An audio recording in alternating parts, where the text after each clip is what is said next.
Hey guys, today we are in BMW 1 Series F20 and I'm going to show you how to enter and use the service maintenance reminder menu in the instrument cluster.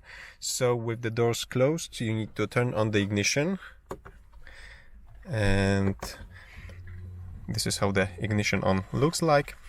Right now locate the button over here. This is the trip reset button. You want to press and hold it and wait for the service reminder to appear on the small display over here. It takes about 5 seconds, and right now we have some service indicators. With a short press you can browse the menu. We have five different reminders. So we have oil, general inspection, front brakes, rear brakes, and braking fluid. And we have information if the reset is possible or not.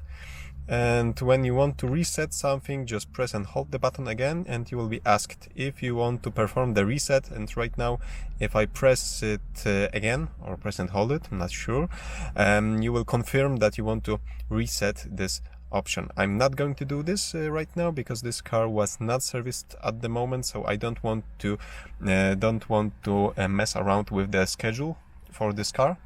But this is the way to do it, and if you don't do anything for about 10 or 15 seconds, you will see that the menu will just disappear and you will go to a normal screen over here. So this is how you use the service menu. This is how to enter it, browse it, and reset the reminder that you want to reset. Okay, that's it from me today. Thank you for watching. Give me a thumbs up if you like this simple tutorial, and subscribe for future ones. See you soon.